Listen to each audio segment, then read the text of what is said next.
we had a plan, and Krishna had a different plan. So we decided to go with Krishna's plan.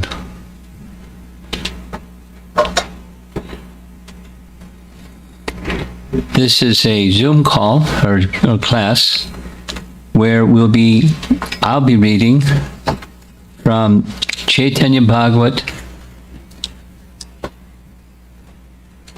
Adikanda, chapter 13, on the topic of Chaitanya Mahaprabhu when he was young, because it chronologically comes just after what we read yesterday. We read yesterday from chapter 12. Mahaprabhu is already a householder, and he's in his student life.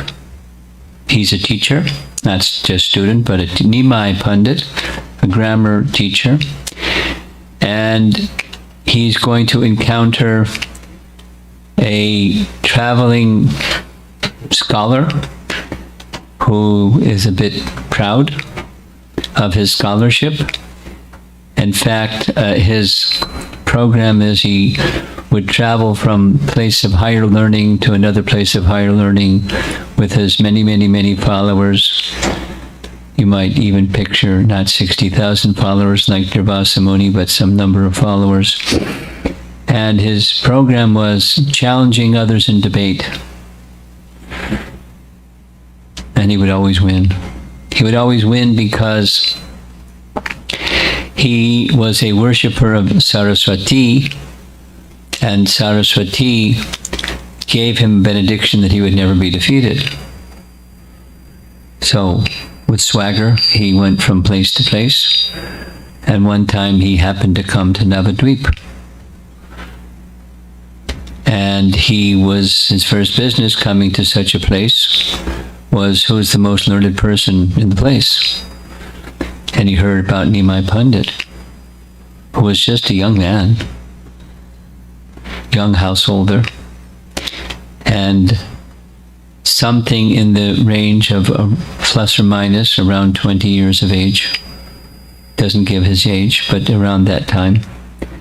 And here's this very elevated Kashmiri Brahmin traveling with many followers behind him, coming to town with the intention of challenging in debate. That was his program.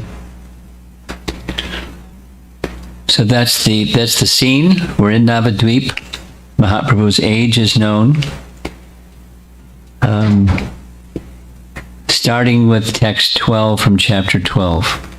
Everyone on the banks of the Ganges knew well that the Lord was the most intelligent from his very childhood.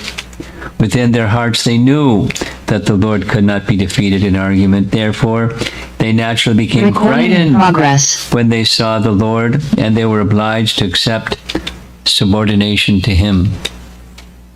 Nevertheless, the influence of the illusory energy is such that no one was able to recognize him, meaning that he was the personality of Godhead.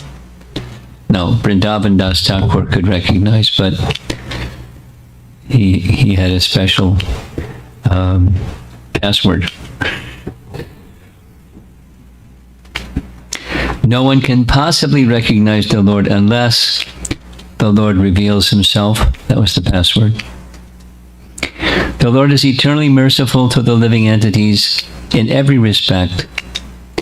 Yet, by the influence of his illusory energy, everyone remained ignorant of his identity. In this way, Gaurachandra bewildered everyone as he enjoyed his scholastic pastimes in Navadvip. In the meantime, a proud champion, Digvijay of learning, arrived in Navadvip.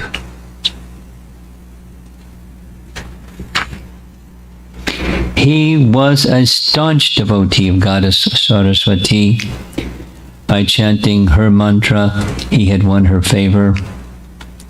Saraswati is the personification of devotional service to Lord Vishnu. That was an obstacle for Digvijay to defeat Nimai, because she's the personification of devotional service to Lord Vishnu. She was not going to help Digvijay Pandit defeat Nimai, but he didn't know that. She eternally resides on the chest of Lord Vishnu. She is the mother of the universe. And Bhaktisiddhanta's commentary says Rama refers to Sri Shakti or Lakshmi, who resides on the chest of Vishnu. Saraswati is the personification of devotional service, or Bhu Shakti. She is the consort of the holy name of the Lord.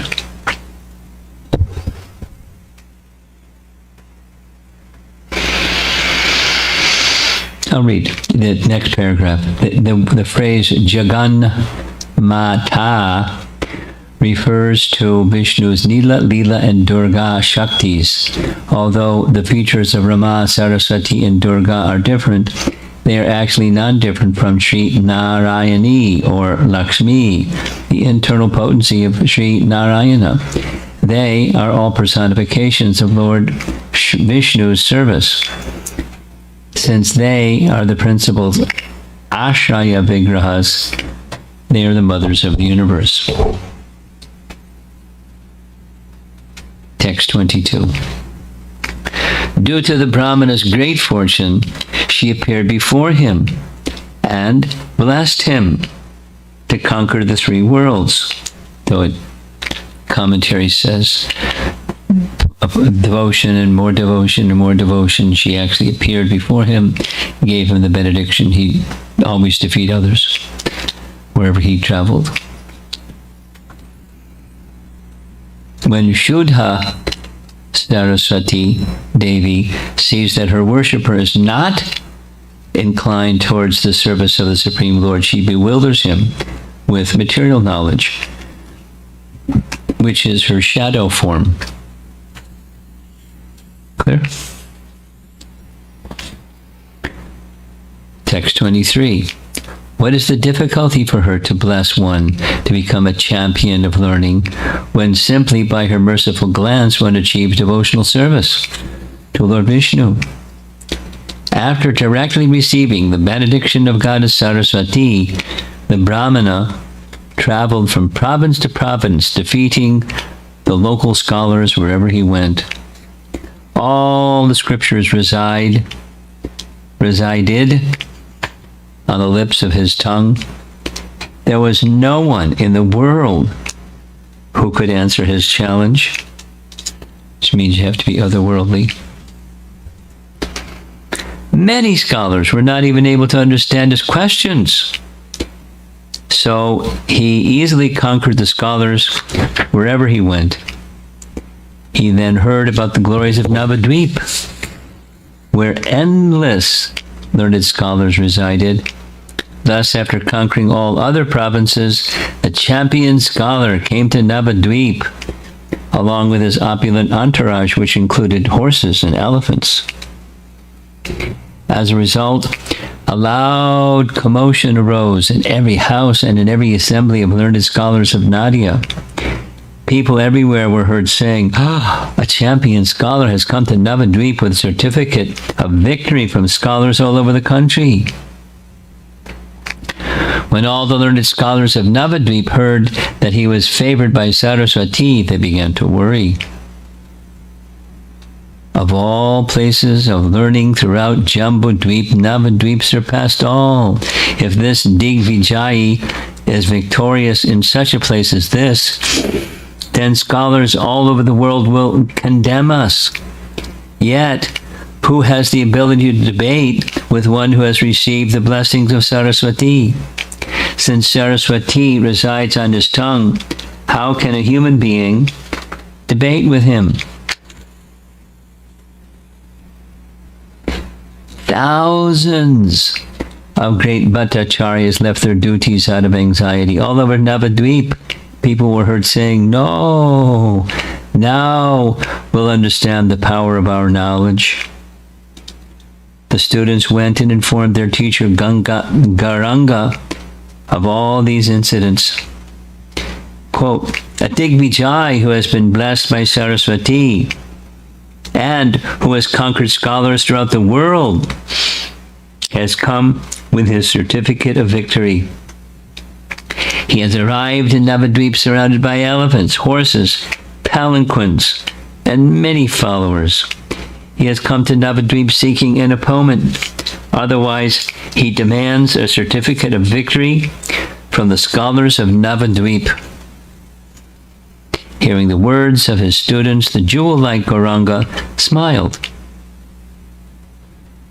and began to describe the nature of the Supreme Lord. "Listen, dear brothers, the Supreme Lord never tolerates false pride. Whenever the Lord sees someone proud of some personal quality, he certainly removes the cause of that pride.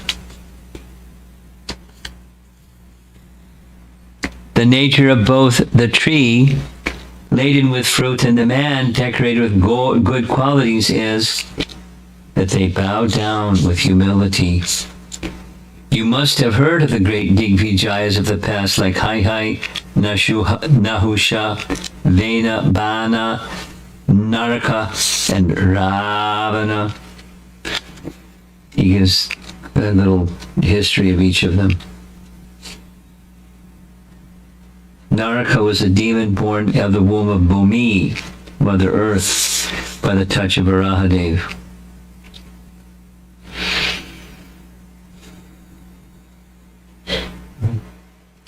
Vena was averse to serving the Lord through lust, fear, envy,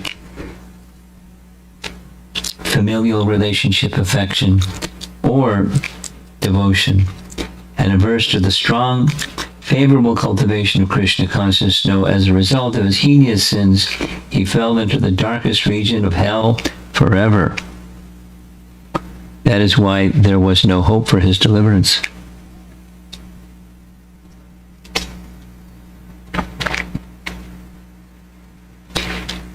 Text 47. Try to think whose pride was not smashed. The Supreme Lord never tolerates anyone's false ego. Therefore, you will see this Digvijay's scholastic pride vanquished here in Navadvip. After saying this, Nimai smiled. Then, in the evening, he took his students to the bank of the Ganges. After sprinkling some Ganges water on his head and offering obeisances, Lord Gauranga sat down on the bank with his students. As the students sat around the Lord in various groups, it created an unprecedented scene. The Lord jubilantly engaged in discussing Varnashram Dharma and scriptural topics on the bank of the Ganges. The word, it's the purport. Though he did not say anything, the Lord thought, "How shall I defeat this Digvijay? This Brahmana has become most proud because he thinks there is no one in the world to oppose him. Everyone would belittle him. They would plunder his belongings, and he would die in lamentation. Therefore, I'll defeat him in a private place, so that his pride will be destroyed, but he won't be hurt." Very considerate, huh? While the Lord was thinking in this way, night fell, and the Digvijay arrived at that spot. It was a clear, full moon night, and the Ganges looked most enchanting. And as the Lord sat with his students, his attractive form was unmatched throughout innumerable universes. A smile decorated the Lord's moon-like face, and his beautiful eyes showered merciful glances. His teeth defeated the luster of strings of pearls, and his reddish lips resembled color of the rising sun. He was full of compassion, and all the limbs of his body were delicate. His head was adorned with beautiful curly black hair. His dress was divine. His neck resembled that of a lion, and his shoulders were like those of an elephant. What does that look like? I guess big. His body was very large, and his attractive chest was adorned by Lord Ananta in the form of a medical thread. An enchanting mark of tilak decorated his forehead, and his beautiful arms reached to his knees. The Lord wore his cloth like a sannyasi, and he sat with his right foot on his left thigh. As the Lord explained the scriptures, he established correct statements as incorrect, and incorrect statements as correct. All of his students sitting around him in groups created an enchanting scene.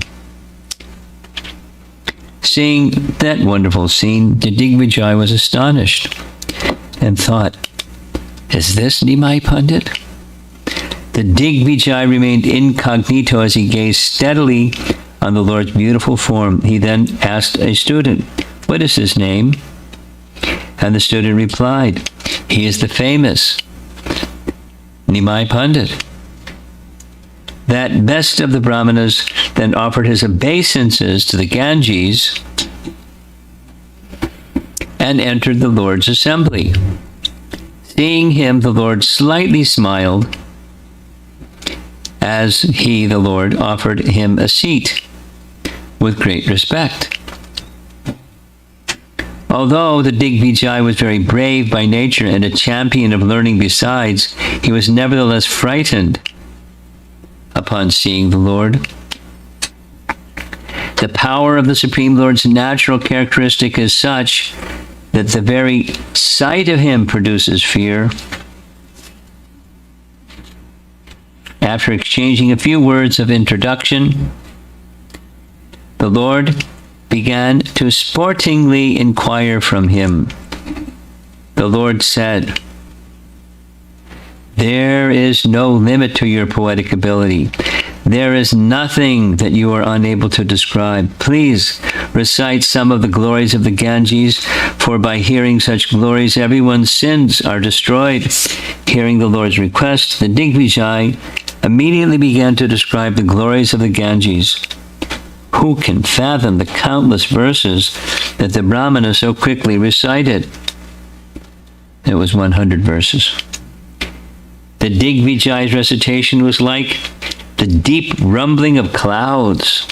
Since Saraswati personally resided in the tongue of the Digvijay, whatever he spoke was authorized. No human being had the ability to refute his speech, for no scholar could even understand him. The Lord's thousands of students all became speechless upon hearing those descriptions. "Rama, Rama, how wonderful," they marveled. "Can an ordinary human being speak like this?" The most wonderful words and literary ornaments in the world were used in the Digvijay's recitation. Even those who were fully conversant in the scriptures had great difficulty understanding his words. The Digvijay continually recited in this amazing way for 3 hours without coming to an end. When the Digvijay finally finished his recitation, Shri Gaura Sundara smiled and spoke. "The purport of your words is so exalted that unless you explain them, no one can understand. Therefore, please explain a portion of your recitation, for whatever meaning is explained by you must be accepted." Hearing the Lord's enchanting words, the best of the Brahmanas began to explain. But as soon as he began to explain a verse, the Lord immediately pointed out faults in the beginning, middle, and end. of the verse. Now, the details of this are also repeated in Chaitanya Charitamrita, makes reference here. Adi Lila, chapter 16, in the early part of that chapter.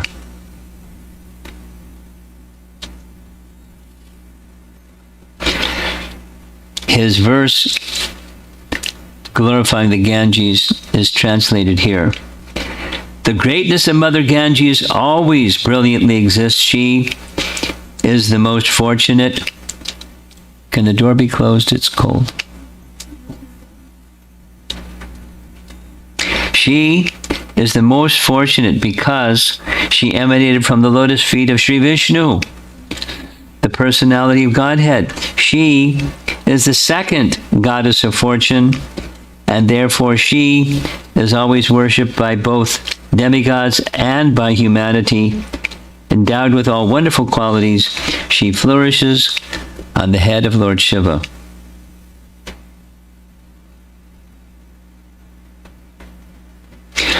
The Lord said, according to the scriptures, all the words and literary ornaments that you have used are far from correct. Because remember, he's a grammarian, a grammar scholar, a teacher of grammar. And it gives the exact words. But please tell us, what was your intended meaning of these ornaments? Lord Gauranga said, the Digvijay, the great son of Saraswati, was unable to properly explain, for his intelligence had left him. Whatever little attempt he made to defend himself was refuted by Lord Gaurasundara. It appeared that the Digvijay's intelligence had taken leave of him, for he didn't even know what he was saying. The Lord said, leave this verse and recite another. But the Digvijay was unable to recite like before. It is not unusual that the Digvijay was bewildered in front of the Lord, because even the Vedas are bewildered in the presence of the Lord. Lord Brahma, Lord Ananta, Lord Shiva create, maintain, and annihilate innumerable universes. When even they are bewildered before the Lord, then what is surprising if this Brahmana was bewildered? And there's a 4-page purport about transcendental bewilderment. Unlimited universes are bewildered by Maya, the shadow of Lakshmi, Saraswati, and other internal potencies of the Lord. Yet she is also bewildered in the presence of the Lord, and therefore she always stands behind him. Right? Stands behind him. That's what Vyasadeva saw in his trance. Mayam cha tadapashrayam.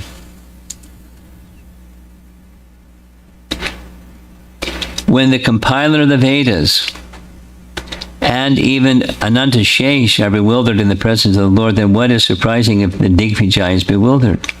It is impossible for ordinary living entities to understand the activities of the Supreme Lord. Therefore, the Supreme Lord's activities are transcendentally glorious. In fact, the activities performed by the Supreme Lord are all meant for the deliverance of the conditioned souls. As the Digvijay faced defeat, the Lord's students were on the verge of laughing. The Lord, however, forbade them to laugh and sweetly spoke to the Brahmana. Please go home for today, and tomorrow we will discuss some more. Now, in Chaitanya Charitamrita gives the exact words that were corrected. There was a redundancy, something is already said, so to say it twice is redundancy, it's a fault, and other things. And so the Digvijay said, how did you remember what I said, verse 64 out of 100? He said, well, some people have the ability to speak fluently, and some people have the ability to remember things nicely, and you can speak fluently, and I can remember nicely. You must be tired after your long recitation, and it's getting late. Please go take rest. The Lord's behavior was so gentle that whoever was defeated by him felt no distress. After defeating each of the teachers in Navadvip, the Lord satisfied them with his sweet behavior. The Lord continued, "Let us go home today. Then after looking at your books, come tomorrow and answer my questions." Even after defeating someone, the Lord did not insult them, and thus everyone was pleased with him. Such were the pastimes of the Lord. That is why all the learned scholars of Navadvip were so affectionate to the Lord. And as the Lord returned home with his students, the Digvijay felt great shame and distress. The Brahmana thought, "I've been personally blessed by Saraswati. Till now I've not met a single person, whether a scholar of Nyaya, Sankhya, Patanjali, Mimamsa, Vaisheshika, or Vedanta, who could even compare with me. What to speak of defeating me? This Brahmana merely teaches children's grammar, and he defeated me. This is certainly an act of providence." It appears that Saraswati's benediction has proven false, which awakens doubts in my mind. Otherwise, have I committed some offense at her feet? Is that why my intelligence was diminished? I must find out the cause of my defeat. Thinking in this way, the Brahmana began chanting his mantra. After chanting for some time, the distressed Brahmana fell asleep. And in a short time, Goddess Saraswati appeared before him in a dream. Saraswati glanced mercifully on the fortunate Brahmana and confidentially spoke as follows. "O best of the Brahmanas, listen as I disclose to you the secrets of the Vedas. If you disclose these topics to anyone, you will meet a quick death. Know for certain that he, with a capital H, by whom you were defeated, is the Lord of innumerable universes. I am an eternal maidservant at his lotus feet, and I'm embarrassed to appear before him.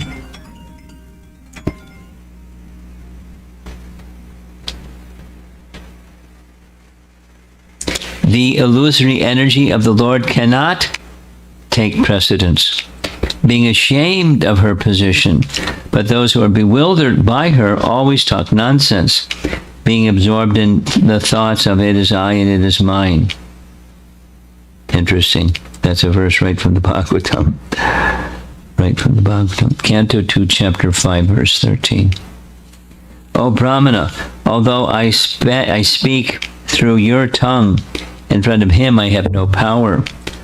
What to speak of me, even Lord Ananta Shesha, who explains the Vedas with thousands of mouths, and who is worshipped by Brahma and Shiva, is also bewildered in his presence. He is the Supreme Brahman, the eternal, pure, complete, and inexhaustible Lord, who is situated in everyone's heart. Fruit of activities, mental speculation, material knowledge, pious and impious activities, direct and indirect perception, and more than I am able to say, all these are created and destroyed by that Lord who you just met in the form of a Brahmana. Know for certain that everyone, including Lord Brahma, enjoys happiness and distress according to his will alone. Now listen, dear Brahmana. All incarnations, such as Matsya and Kurma, are non-different from him. One should refer, in the form of Varaha, he rescued the earth, and in the form of Nrsimha, he protected Prahlad. In the form of Vamana, he is the life and soul of Bali. The Ganges appears from his lotus feet. The Lord appeared at Ayodhya and then killed Ravana as one of his innumerable pastimes. He is known as the son of both Vasudeva and Nanda, and now he has appeared as the son of a Brahmana to enjoy scholastic pastimes. Do the Vedas know this incarnation of the Lord? Who has the power to know unless the Lord reveals himself? The title of Digvijay is not the real fruit of your chanting mantras to worship me. The real fruit of your chanting is that you have now directly seen the Lord of innumerable universes. Therefore, O Brahmana, go immediately and surrender yourself at his lotus feet. Don't ignore my words by considering this only a dream. I am controlled by your chanting and have therefore informed you of that which is unknown to the Vedas. Speaking these words, Saraswati disappeared, and the most fortunate Brahmana woke up.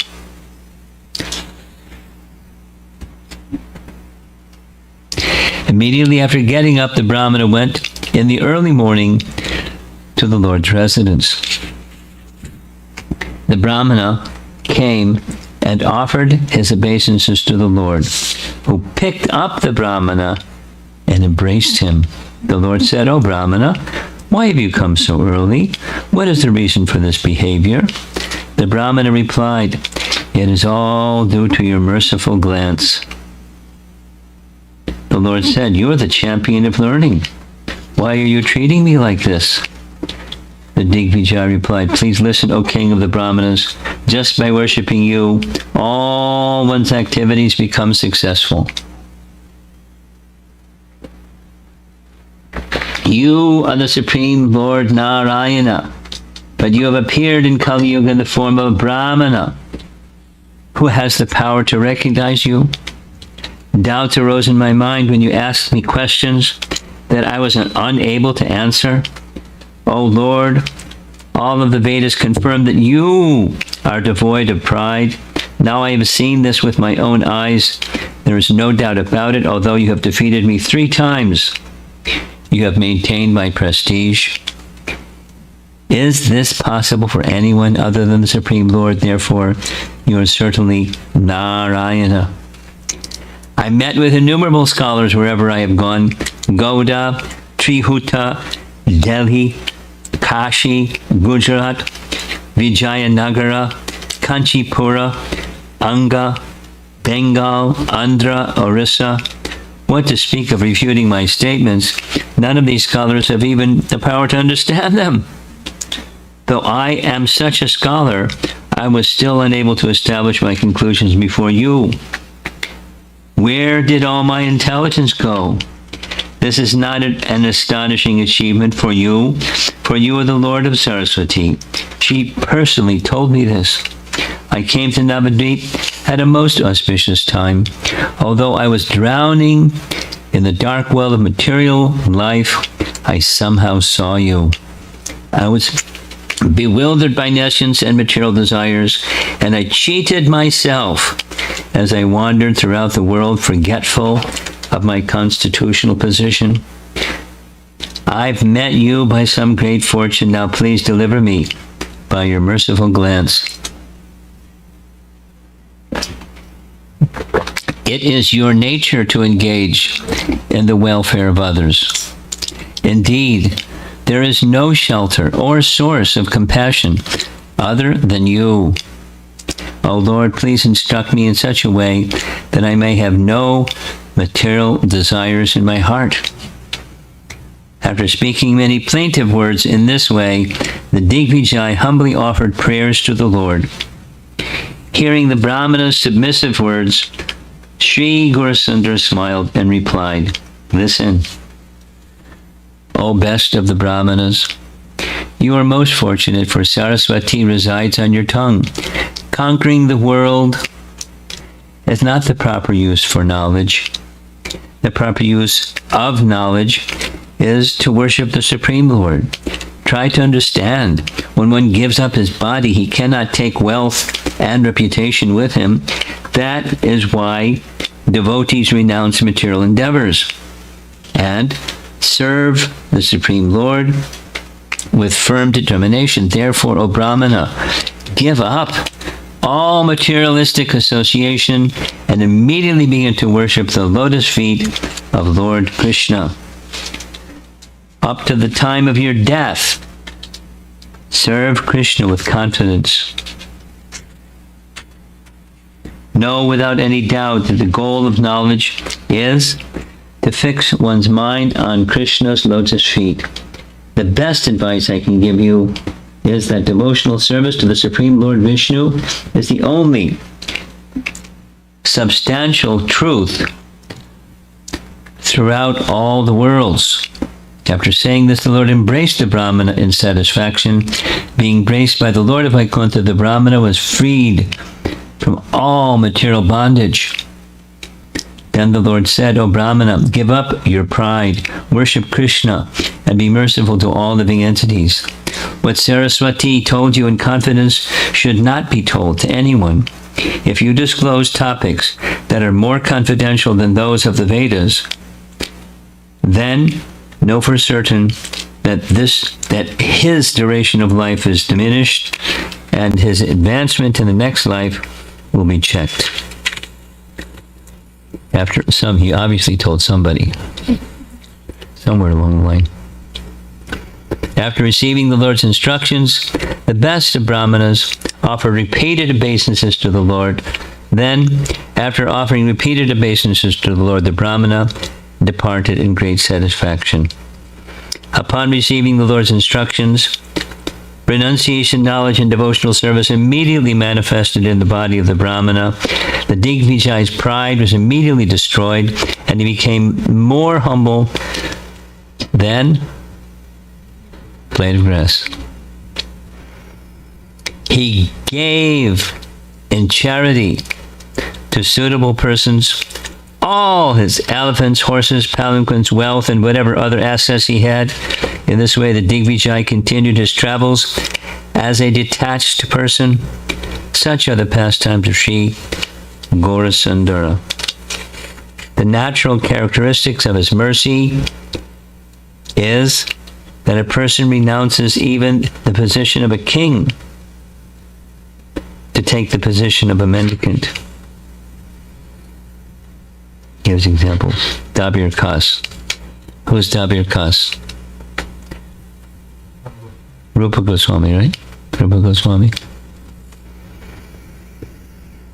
Who left a kingdom to live in the forest. Even when Krishna's servants obtain that for which everyone in the world works hard, they easily give it up. One finds happiness in kingly opulence only when he does not know the glorious happiness derived from devotional service. Leaving talks of happiness and kingly opulence far aside, the devotees of Krishna consider even the happiness derived from liberation as insignificant. Nothing is obtained without the Lord's merciful glance. Therefore, the Vedas enjoin one to worship the Supreme Lord. The Digvijay was thus delivered from material life. Such are the wonderful narrations about Sri Gaurasundara. Soon everyone in Navadvip heard that Sri Gaurasundara defeated the Digvijay. People were astonished, and they said, Nimai Pandit is a great scholar. He has even defeated Digvijay. We have never heard of such a learned scholar as Nimai. The pride of Nimai Pandit is justified. Because he would always debate and argue with people and act like a, gentle person, but proud. He would appear like that to others. And now his reputation is spread. Someone said, if this Nimai studies logic, he will certainly become a Bhattacharya. Someone else said, oh, brother, let us all together award him the title of Badi Simha. Badi Simha is the name of a Vaishnava from the line of Ramanuja. He was like a lion in destroying the philosophy of monism. Badi Simha. Yet even after seeing all this, the influence of the Lord's illusory energy is such that people still didn't understand him in this way. Everyone in Navadvip broadcast the glories of the Lord. I offer my respectful obeisances unto the residents of Navadvip, who had the ability to see all these pastimes. Whoever hears the topics of Lord Gauranga defeating the Digvijay has never defeated anywhere. Whoever hears the enchanting scholastic pastimes of Lord Gauranga will certainly become his servant. Last verse in the chapter 12, the 13th. Accepting Sri Chaitanya and Nityananda Prabhu as my life and soul, I, Vrindavan Das, sing the glories of their lotus feet.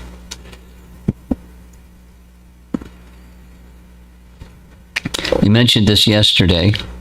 It's worth repeating.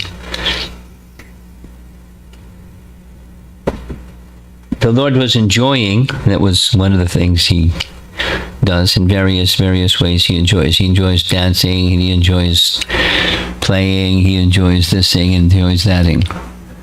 And he enjoys scholastic pastimes. So he's just enjoying. There's yet, deeper and then deeper and then deeper purposes. One of those deeper purposes is later his pastimes would be that of a great devotee, and as a great devotee he would honor the residents of Vrindavan, and amongst the residents of Vrindavan he would particularly honor the gopis.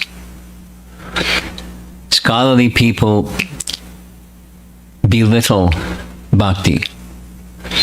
They belittle bhakti by saying many not nice things. This is for people who are weak, not very intelligent. They're sentimentalists. And so the sentimentalists, they go for this bhakti thing. And, but intelligent people don't go for the bhakti thing. They go for the Gyan thing. Later, Chaitanya Mahaprabhu would not only go for the bhakti thing, but he would enter into this glorification of the gopis as the topmost of all the devotees in Vrindavan. So he was super strict as a sannyasi, yet he's honoring the gopis as the best. He was superlatively scholarly. That's one of the things that we're hearing. So it's not that he was intellectually weak and therefore took up bhakti because he was a sentimentalist. It was with the topmost of knowledge. And later, here in this case, but also later, in interacting with Sarvabhauma Bhattacharya, and then later Prakashananda Saraswati, he established truths that were astounding to them.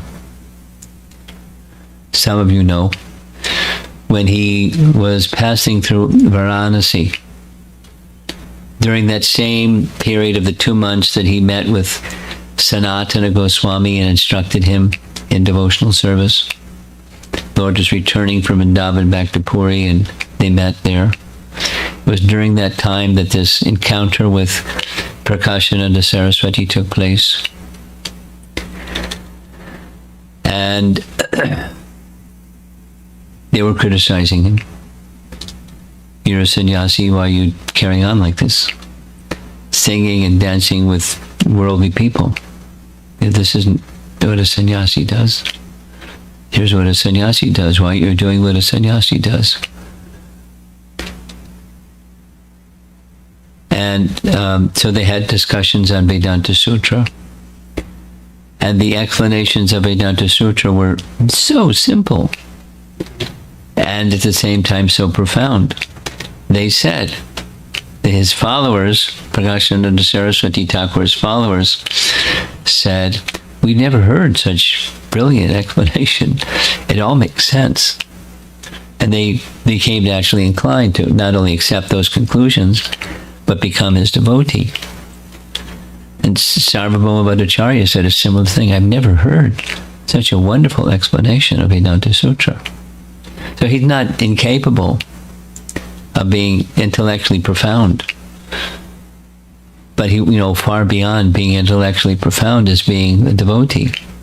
And being a pure devotee, and what to speak of being the Lord who is a pure devotee. It's compelling. Compelling in the sense that Prakashananda Saraswati, a leader of all the sannyasis, and there were thousands of sannyasis in Varanasi at the time, and Sarvabhauma Bhattacharya, similarly, he was a teacher of thousands of sannyasis in Puri. And they all became devotees, just by their leader becoming a devotee. And his explanations were quite simple. Of course, there's spiritual potency, not just a simple explanation. But something that's simple can be made complicated. We all have experience with intellectual people make something simple complicated. Now, there are some things that are complicated, but still being able to understand them in a very simple way as well as the detailed way is important. But it's not possible to understand it. It may be possible to recite it, like Digvijay's reciting the Chaitanya Charitamrita says, like the blowing wind. Verses were coming from his mouth, like the blowing wind, and wouldn't stop. And finally it stopped. So he was a very qualified person in Sanskrit composition and Sanskrit explanations and so forth. But Saraswati also, by the Lord's influence, permitted him to make mistakes, which the Lord knew and pointed out. And he was astonished. I don't make mistakes. How does this happen? He didn't deny that he had made a mistake.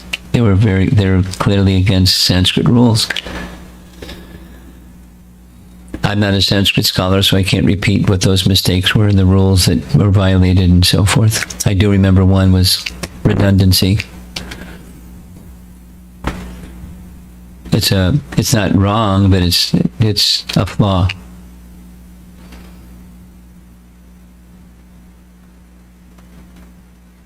So he showed his scholarship to help those who are super scholars recognize scholarship is not the end. Bhakti is the end. We still study, but our study has a different purpose than scholarship and becoming learned and impressing people how learned we are and feeling happy because we're getting some honor from others and all those things.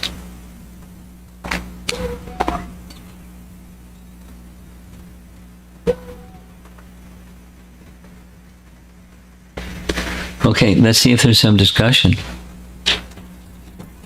Chapter 13 of Adi Kanda,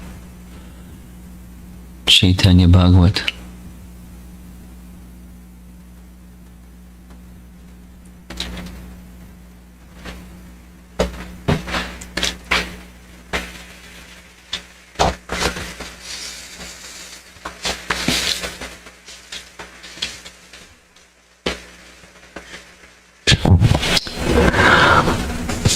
Lord is so kind that he, in case of Indra's destroying pride, and then in case of Lord Brahma, and in the case of Digvijay Pandit, he actually took them away from to a distant place. To a distant place to teach.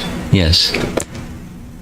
It's very kind, but are there any instances, I'm not able to recollect, if you could say any place where Lord actually destroyed the pride and publicly and humiliated?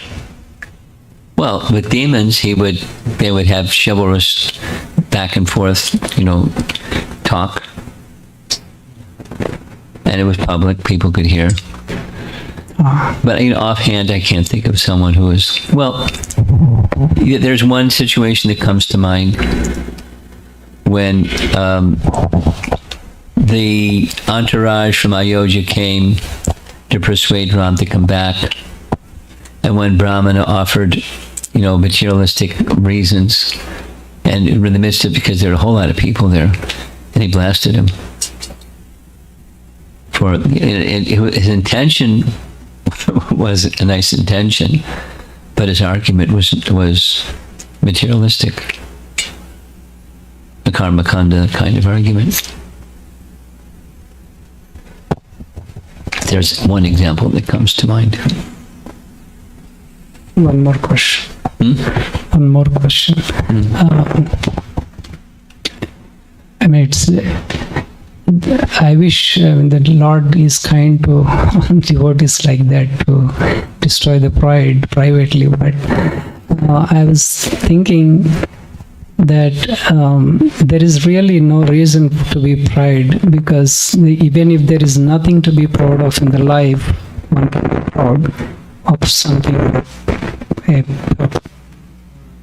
Something that is saying. How do I check myself what I am proud of? Is it safe to assume that I'm actually proud? Yeah, safe to assume, all of us. And how do I check that? Well, those are two questions. How do I detect what I'm proud of, and how do I check it?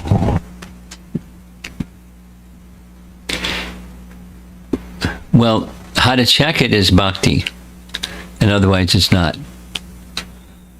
Bhakti is the purifying agent, and the purifying agent can clear away anything, everything. And then there's regulative bhakti, and there's spontaneous bhakti, and when it gets to spontaneous bhakti, then it's flawless. And the regulative bhakti may be intermittent, anishtita. But bhakti has the power at the very root. And association of elevated souls who are free from pride. They're merciful in their free from pride presence and potency, and instructions can free one from pride. One who is prideless is disarming. To a dishonest person, they're not disarmed. But I remember that you're thinking of your question. A few years ago, 50-something years ago, I was a college student. And I was looking for where's the flaw in Prabhupada's teachings. I mean, that wasn't the main business, but that was there. Just being trained up by academic education to look like that. So I remember I had been reading, and I had a whole set of questions, and I wanted to go visit Jagadish, who at that time was a grahasta, and he had just started a temple in Toronto. So I drove from Buffalo all the way to Toronto in a little Volkswagen Bug to pay a visit to the temple. And at the end, he was kind. He gave me some time. And I asked this question, that question, the other question. And he gave very simple answers. And then, the Stump the Swami question was, I had been reading in a Sufi book that a Sufi, a very clear description in some state, whatever Sufis get a state of, was describing seeing Krishna. So my question to him was, why this process if that's sufficient also? And he paused, and his mood was very humble, and he said, I don't have an answer to that, but I can say one thing. By following Srila Prabhupada, I have all faith that I'll reach there. And I was proud, and my pride just went shh. Because so what if some Sufi somewhere can get some realization? Fantastic. Why compare? Why do that? As if that's maybe just as good or something. But, here was someone who was giving that liberally, very, very, very openly, widely. And I was on the receiving end. So why do that? With pride. And it was very clear. I felt it. And I felt a lot of mercy came just by his being prideless and humble. He could have done n number of other things instead of give that answer. That was the answer he gave, and the mood that he gave it was defeating. So associate with those that are prideless, and it'll help you become free from pride, especially if that's what you want. And a little advertisement, I guess.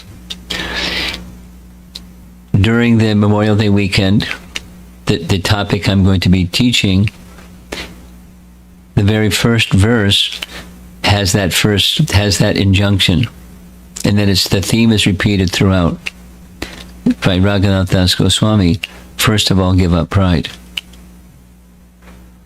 And then comes the other part of your question: how do you identify? He gives a whole bunch of this and that and the other that arise when pride is in the heart.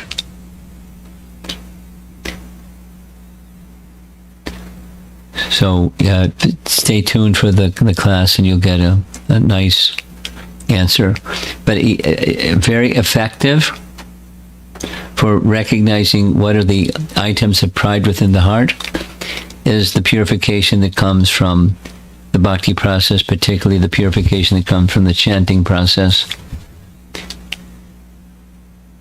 And then we'll understand what are the anarthas just from the purification that comes from chanting.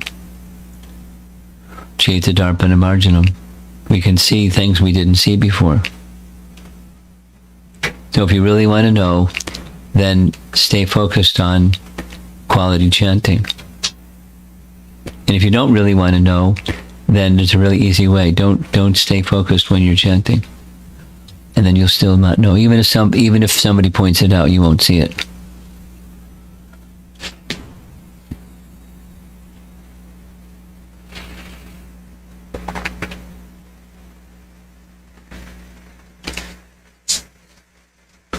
Another very simple principle is just ask people who are close to you. Anything else? In the back? Let's go in the back. Let's go in the back. Hi, it's a Hello, great ma'am. pleasure to meet you. Yeah, I can hear much better now. Awesome. So I had a question. I know that Bhakti Yoga is the highest level, and I know one has to go through riyaz and practice in order to get there. I was wondering, does one have to also go through other steps, like maybe Gyan Yoga, in order to be prepared for Bhakti Yoga, or not? Can one reach directly? The short answer is no, and a little bit expansion of that is those are subsets of the bhakti process. When you, in simple language, Prabhupada's language, if you have $1 million, you have $100, you have $10, you have 1,000, you have everything is included. Now, is it important that you say read? Yes, but you read with devotion, not with accumulating gyan.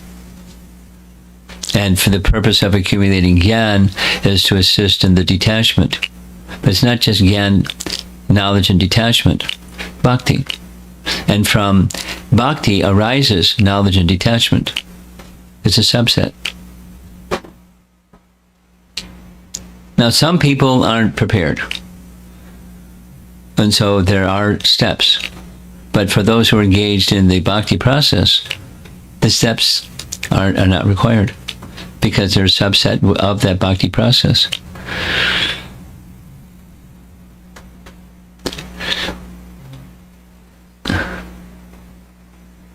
You got the microphone. You want to use it? Take the mask down while you speak.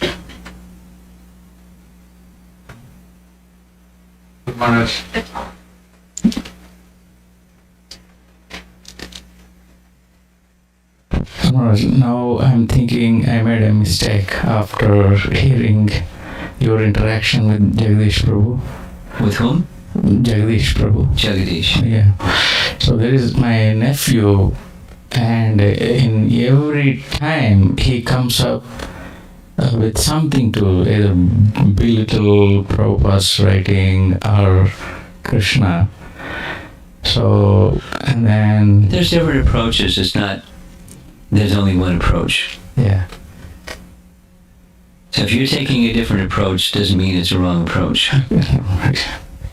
You have to read the situation, appropriate for the situation.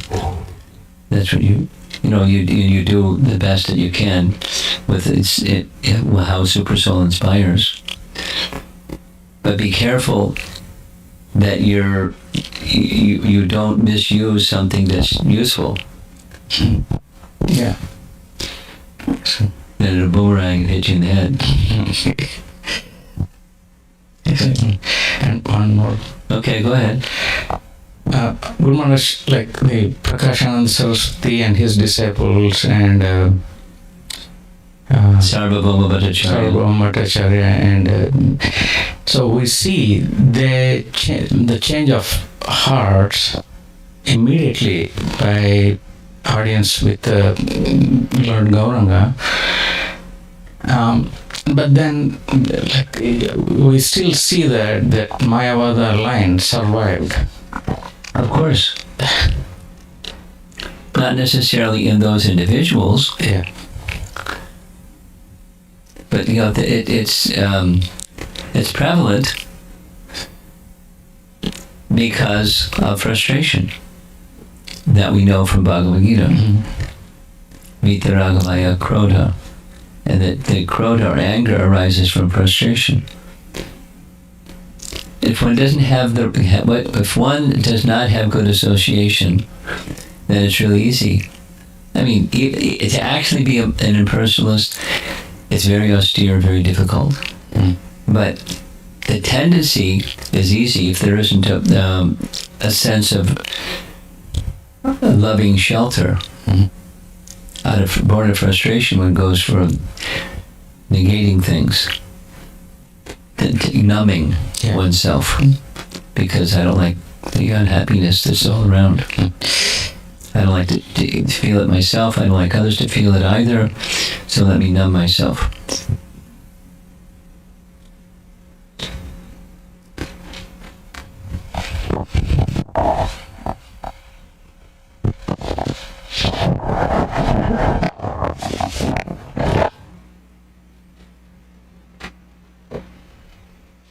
I don't know how you all got here in the snow, but congratulations. And then maybe there's somebody stuck out in the snow somewhere.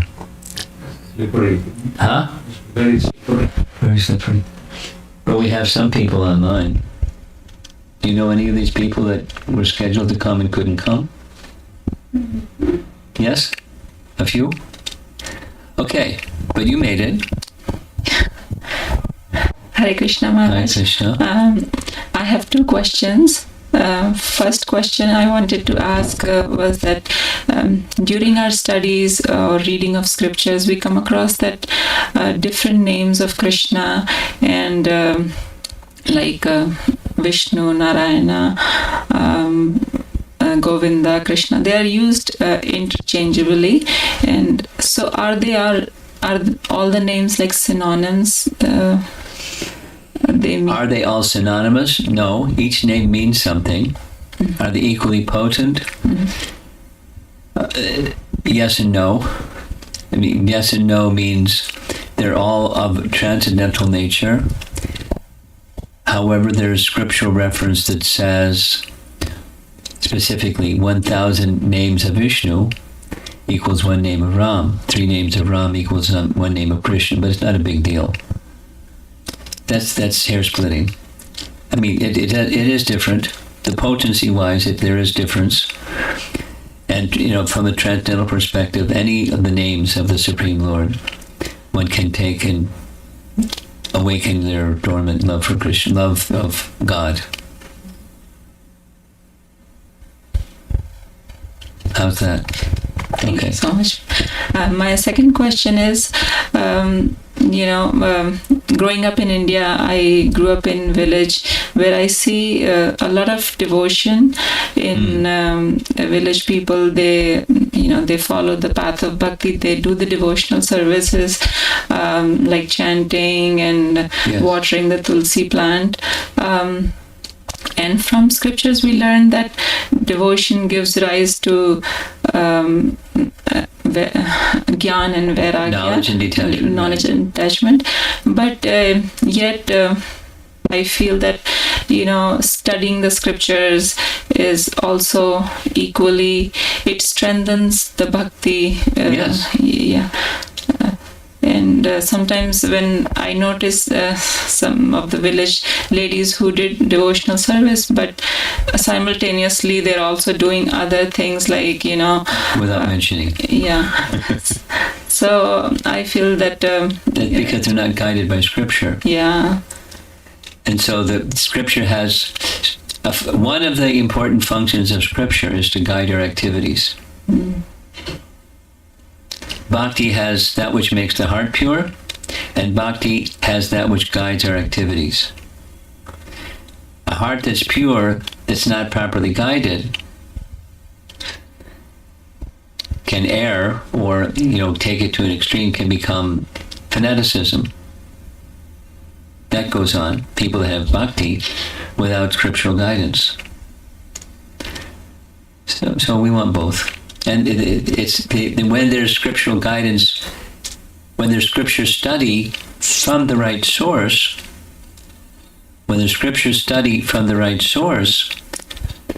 then it makes the bhakti process complete. Here's two things. There's an ISKCON devotee that grew up in Kerala. When she was young, did her education, etc., came to the West, did her graduate studies, became a Hare Krishna devotee, and she went back after some time to visit Mom, and gave Mom a Bhagavatam in her native tongue, because she knew that her mom loved, maybe it was her grandmother, loved the Bhagavatam.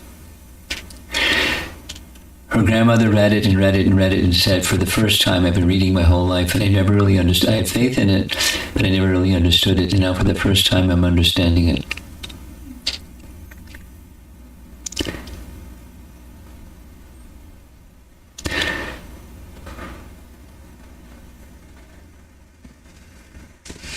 And one needs to hear from the right source on a regular basis. And here's the second point. It's related. And we kind of came across it in the little purport that we read, but it's one of Bhaktisiddhanta's teachings that the name, the chanting of the name, Nama Sankirtan, is to be accompanied by Harikatha. And the Harikatha part is the Swarup Shakti, and the name is the Shaktiman. We don't worship Krishna alone, we worship Krishna with Radha. So chanting is meant to go together with scripture study or Harikatha.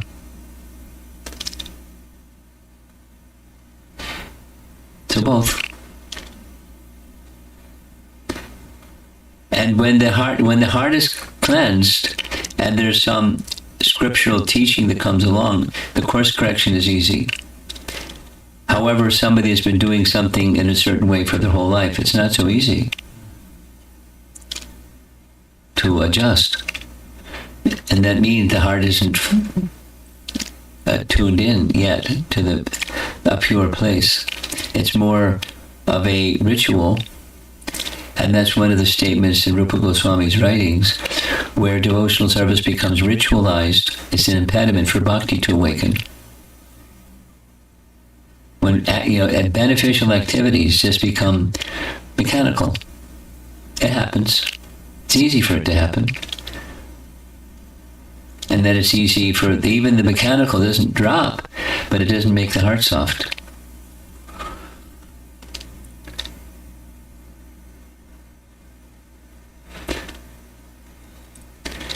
Anything else?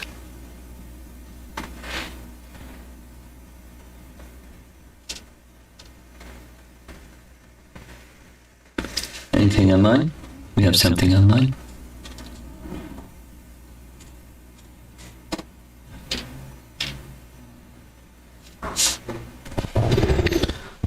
This question is from Sri Padmamandri Mataji. Regarding pride and ego, as you stated, the Lord checks someone who displays these bad qualities. What if there are devotees who display these? Should we try to correct them or leave them alone?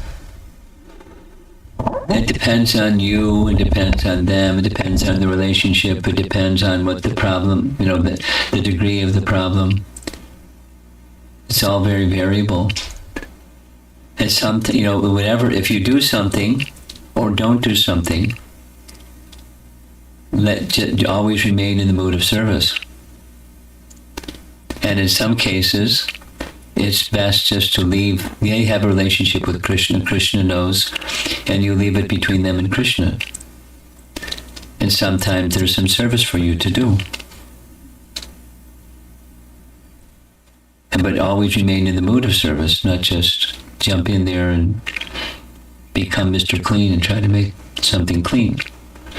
Don't get into that consciousness. Be in the mood of service. Always. That's it? Okay. Srila Prabhupada ki jai.